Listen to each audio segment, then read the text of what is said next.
Muy bien, tiempos de gloria es lo que hemos venido durante toda esta serie cubriendo los domingos.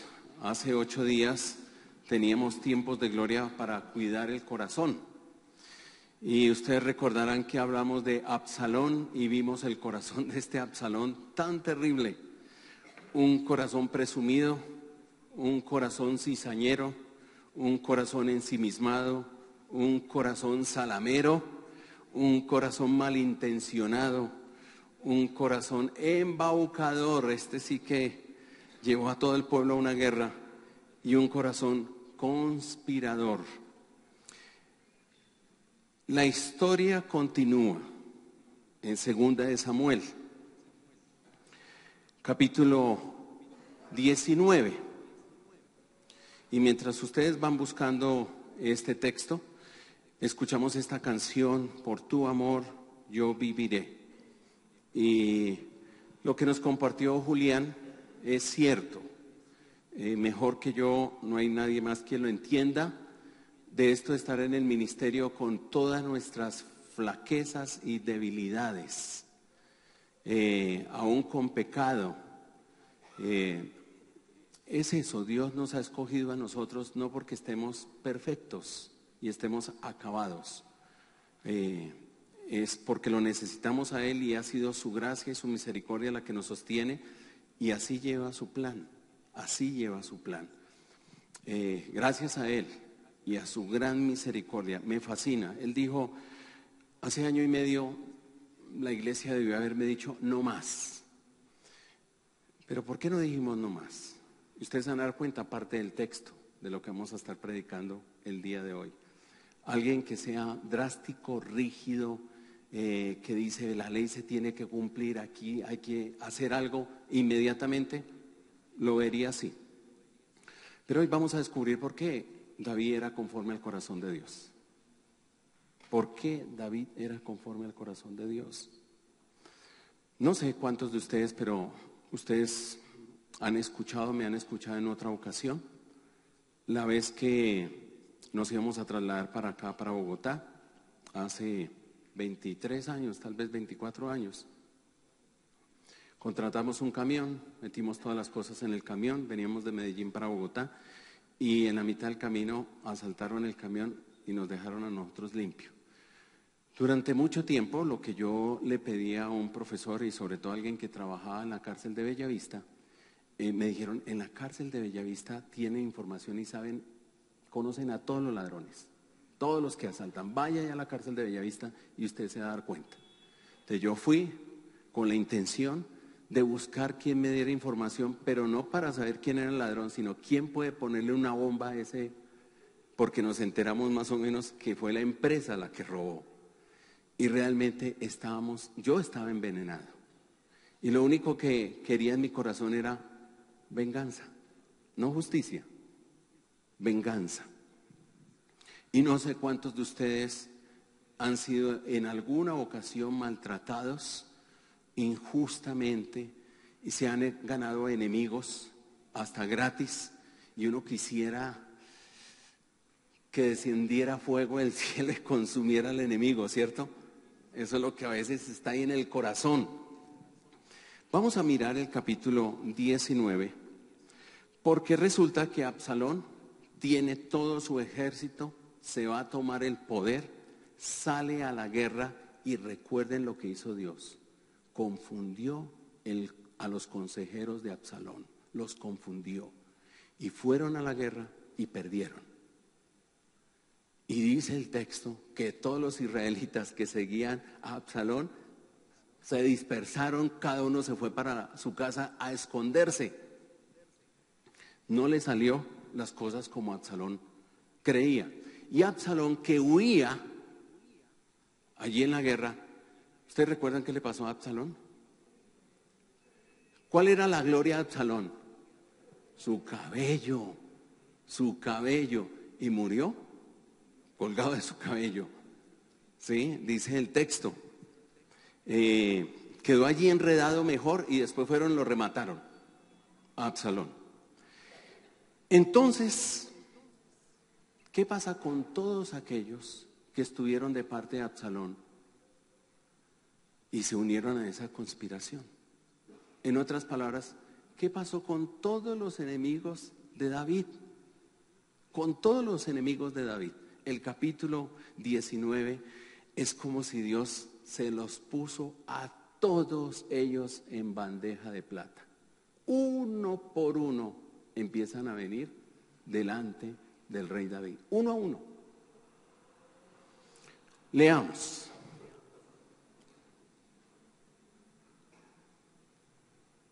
A ver si me regalas el versículo 9.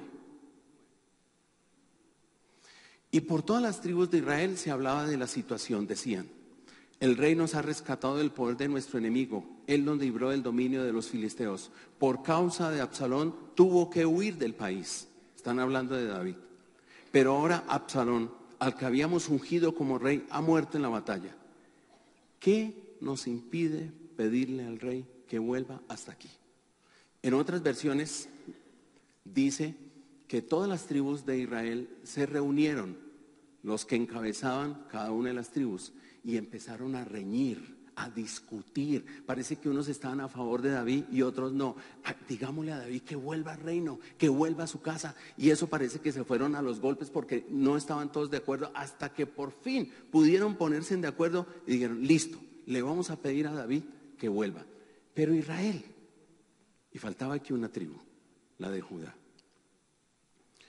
Entonces el rey David mandó este mensaje a los sacerdotes Sadoc y Abiatar: hablen con los ancianos de Judá y díganles: el rey se ha enterado de todo lo que se habla por todo Israel. ¿Serán ustedes los últimos en pedirme a mí, el rey, que regrese a mi palacio? Ustedes son mis hermanos, son de mi propia sangre. ¿Por qué han de ser los últimos en llamarme hasta ahí? Note bien lo que está haciendo David. Y tal vez yo levanto aquí un par de preguntas. ¿Por qué Judá, donde estaba la familia, allí estaban la mayoría de los familiares de David, pertenecían a este lugar, se tardó tanto en proponerle a David que regresara a casa? ¿Por qué? Todos los israelitas se habían puesto de acuerdo, menos la tribu de Judá. Se demoró. Ustedes van a ser los últimos. Y recuerden que ellos fueron los primeros en darle la espalda a David. Absalón se fue y se estableció en Hebrón, capital de Judá. Y allí reunió a toda la familia, todos sus familiares, porque recuerden que Absalón era hijo de David. Reunió en primer lugar a la familia y la puso en contra de David. Y reunió a todos los otros líderes y los puso en contra de David, con salamería, con engaño, criticando y hablando mal de su rey. Mira, es que aquí el rey no hace justicia, pero si me nombran a mí, yo sí les haré justicia. Recomendándose a sí mismo. Los engañó, incluyendo a los familiares de David. Pero ahora Absalón ha muerto. ¿Saben por qué? Me atrevo a decir, ¿por qué se tardaron en pedirle a David que regresara? En primer lugar, porque me imagino que tenían una vergüenza. Una vergüenza. Nos equivocamos, tomamos una mala decisión. Pero en segundo lugar, porque ellos tenían claro, según la costumbre de esa época, lo que se les venía pierna arriba. Cuando alguien traicionaba al rey y se iba a la batalla y perdía, el rey que había ganado venía y acababa con todos los enemigos. No dejaba uno solo vivo. Con todos los arrasaba, los mataba. Y ellos sabían que merecían la muerte por haberle dado la espalda al rey David, por haber participado de esa conspiración. Merecían la muerte. Por eso se están tardando. ¿Pero qué le vamos a decir? ¿Pero qué le vamos a decir? Y con ese temor de fondo, Mire la manera como responde David. En el siguiente versículo, si me ayudas, por favor. 13. Dígale también a ese general: ¿acaso tú no eres de mi propia sangre? Tú serás de por vida el general de mi ejército, en lugar de Joab. Que Dios me castigue sin piedad si no lo cumplo. Mire cómo está respondiendo David. Aún al general, al representante de Judá, a él está diciendo: y para todos ustedes los de Judá que me dieron la espalda, yo les doy una oportunidad. Voy a nombrar a ese que es mi enemigo, que sea el general de mi ejército. Vea cómo lo está tratando. Con una expresión de amor, de generosidad, de misericordia. Él merecía la muerte, él y los de Judá. Pero mire lo que le está dando: una nueva oportunidad. Venga y gobierne conmigo. Y mire lo que dice el siguiente versículo, por favor. Así el rey se ganó el aprecio de todos los de Judá. Se ganó el aprecio de todos los de Judá, a quienes a una voz le pidieron que regresara con todas sus tropas. Y quiero llamar su atención al término ganar, porque ese lo prediqué hace 8 días con relación a Absalón, porque Absalón, dice el texto, que se ganó el corazón de Israel. Pero el término allá en Absalón, ganarse, es los engañó, y así se los ganó. Con engaño se los ganó. Pero este término no es el mismo en hebreo. No es el mismo. El término se traduce: los derritió, por la actitud que tuvo David, que en lugar de venir y arrasarlos, acabarlos, matarlos, les está extendiendo gracia y misericordia. Si David era grande porque mató a Goliat y todo el mundo cantaba de la grandeza de David, sos grande porque eres muy bueno en batalla, ahora lo han conocido en su corazón. Pero David, tu corazón es mucho más grande, mucho más grande. Y ese corazón lleno de amor, lleno de oportunidad, derritió a Judá. El corazón de Judá se inclinó ante David. David, no te conocíamos así. Te conocíamos en el campo de batalla, que eres duro en batalla, pero tu corazón realmente sí que es grande. Demasiado grande, David. Por eso dice el texto que el corazón de David era como el de Dios. Como el de Dios. Por la manera como él trataba al enemigo. Sigamos y miremos el siguiente personaje.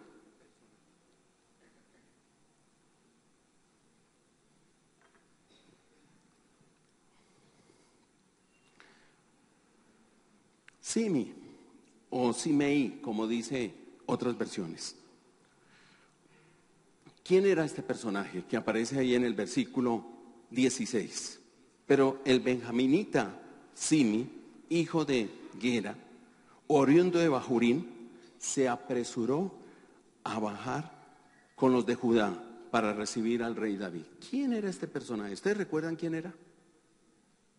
Segunda de Samuel, capítulo 16. Cuando David le toca huir de Jerusalén, porque Absalón se le va a venir con todo el ejército, Simi se lo encontró en el camino a David. Y desde un cerro empezó a gritarle. Si ustedes ven allá el capítulo 16, del versículo 5 al 14, aparece 7 veces el término lo maldijo, lo maldijo, lo maldijo, lo maldijo, lo maldijo, lo maldijo. Para este personaje David era su enemigo. Tenía el corazón envenenado, dolido contra David. Lo acusó públicamente a David. Él se puso como abogado. Lo acusó públicamente. Le imputó el cargo de homicida. y le mandó piedra y polvo. Símbolo de la sentencia que David merecía. David, usted lo único que merece es la muerte. ¿Y sabe qué hizo? Y en 2 ocasiones, mientras maldecía a David, invocó 2 veces el nombre del Señor para que el Señor fuera el que ejecutara la sentencia, o mejor, para que ejecutara la maldición. 7 veces aparece el término maldecir, y en 2 de ellas está relacionada con el Señor. En otras palabras, lo que pedía Simi es lo siguiente: que la maldición caiga sobre David en forma de desgracia. Versículo 8. En otras palabras, Simi está pidiendo que Dios, que David pierda el favor de Dios y con ello venga la desgracia, lo pierda todo: su casa, su carro, su beca, sus hijos, venga enfermedad, venga de todo sobre su vida, la desgracia sobre su vida. Y la segunda va más allá. Y no solamente le deseo eso, David, sino que te deseo la muerte. Por eso le tira piedra. Un símbolo que deseaba que muriera. Pero hay algo que Simi desconoce. Está en Éxodo capítulo 22-28, cuando Dios le dio la ley a Moisés. Dice así: no blasfemes nunca contra Dios, ni maldigas al jefe de tu pueblo, al gobernante de tu pueblo, a tu rey, jamás. Jamás. Algo más que ignoraba Simi. ¿Por qué? ¿Por qué? Mira lo que dice. Llegaron los 2 sinvergüenzas, estoy hablando de Primera de Reyes, en la época de los reyes. Se sentaron frente a él y lo acusaron ante el pueblo diciendo: Nabot, aquí están hablando de Nabot, ha maldecido a Dios y al rey. Como resultado, la gente lo llevó fuera de la ciudad. ¿Y qué hicieron con él? Eso decía la ley. Si alguien maldice al rey, tienen que sacarlo del pueblo de la ciudad y lo matan a piedra. Nadie puede maldecir ni a Dios ni al rey. Pero luego aparece otra ley más en Levíticos. Además, todo el que pronuncie el nombre del Señor para maldecir a su prójimo será condenado a muerte. No solamente era contra el rey, no solamente era contra Dios, también contra su prójimo.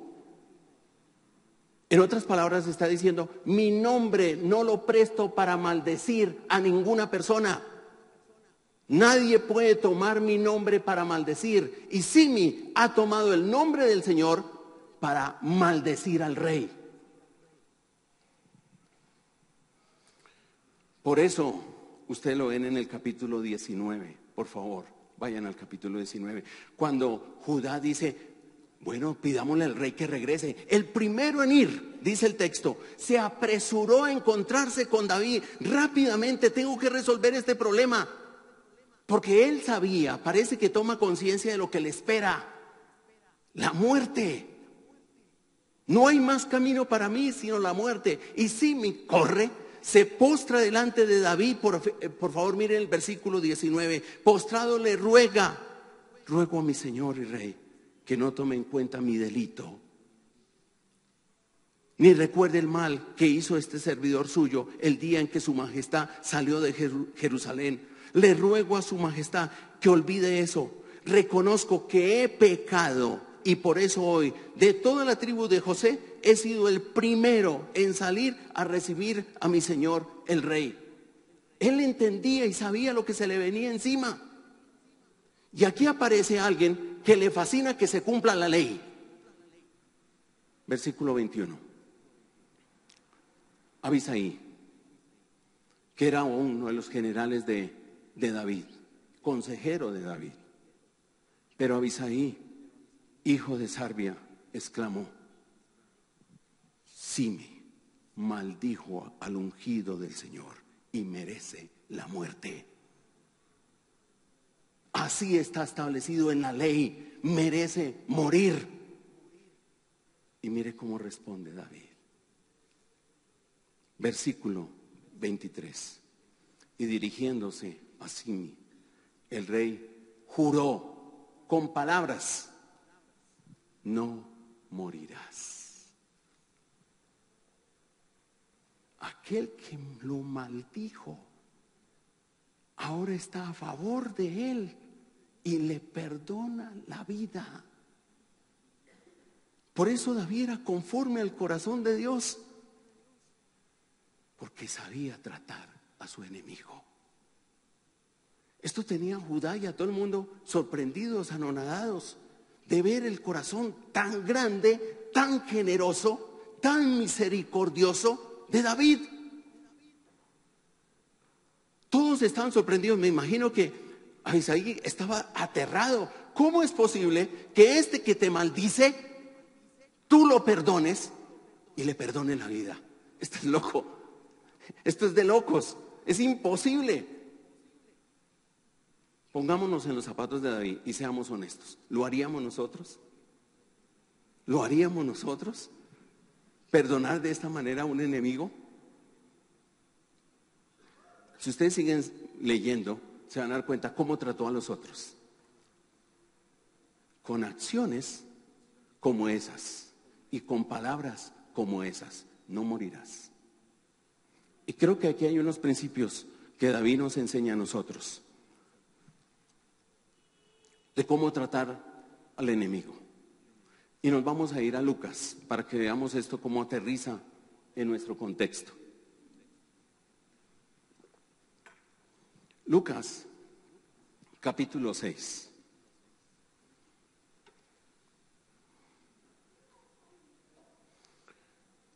El contexto es la enseñanza en el Sermón del Monte.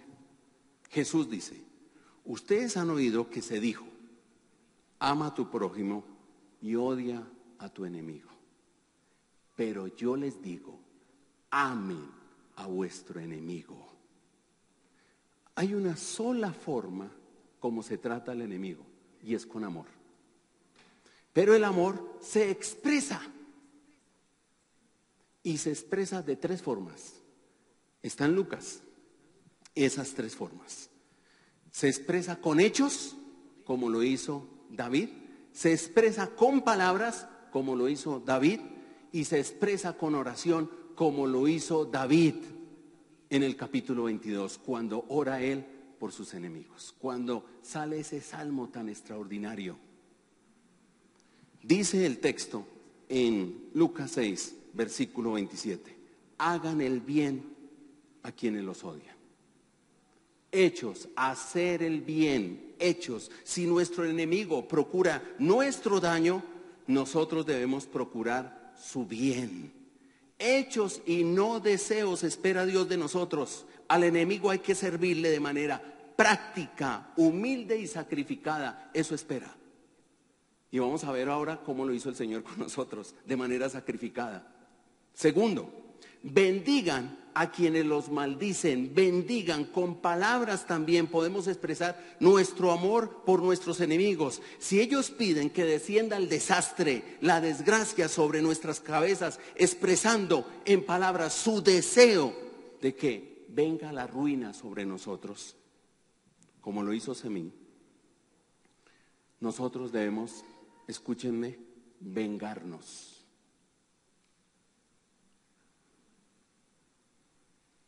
¿Cómo?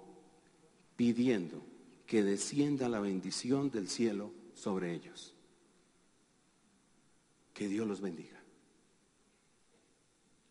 De esta manera les podemos expresar con palabras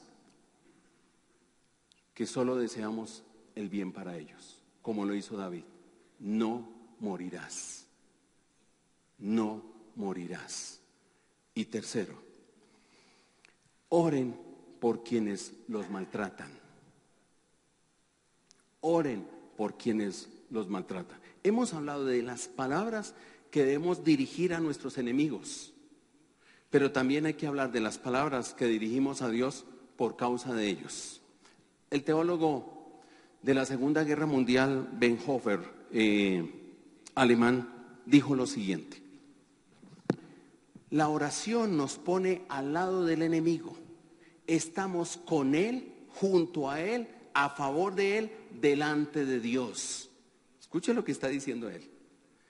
Cuando ore por su enemigo es como llevar al enemigo delante de Dios, estar con él, junto a él y en favor de él, delante de Dios. Y el término que Jesús pronuncia en la cruz, perdónalos porque no saben lo que hacen. Este término está en pretérito imperfecto. ¿Qué quiere decir? Que desde el momento que el Señor se enteró de que sus enemigos estaban conspirando para matarlo, empezó a orar por ellos y nunca dejó de orar por ellos. Aun cuando llegó a la cruz, siguió orando por ellos y dijo: perdónalos porque no saben lo que hacen. En otras palabras, los llevó delante de Dios, estaba con ellos, junto a ellos y a favor de ellos delante del Señor. Eso hizo Jesús. Como diría John Stott, si la crueldad de la cruz no pudo silenciar la oración de Jesús por sus enemigos, ¿qué dolor, qué orgullo, qué prejuicio o qué indiferencia podría justificar silenciar la nuestra? Si la crueldad de la cruz no pudo silenciar la oración de Jesús por sus enemigos, ¿será que mi dolor, mi orgullo, mi prejuicio o mi indiferencia será lo que justifique no hacerlo delante del Señor?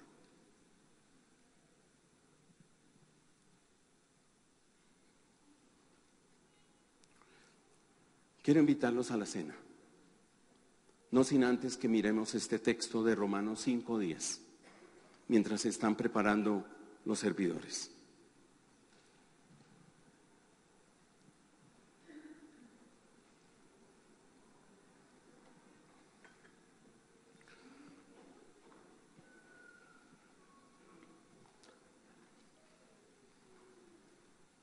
Y aquí hay un principio bien importante.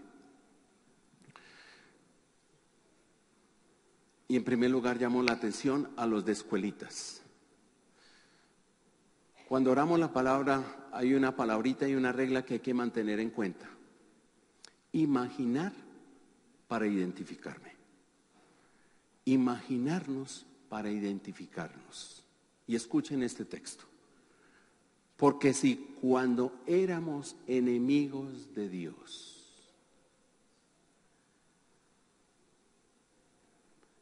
todos nosotros éramos enemigos de Dios.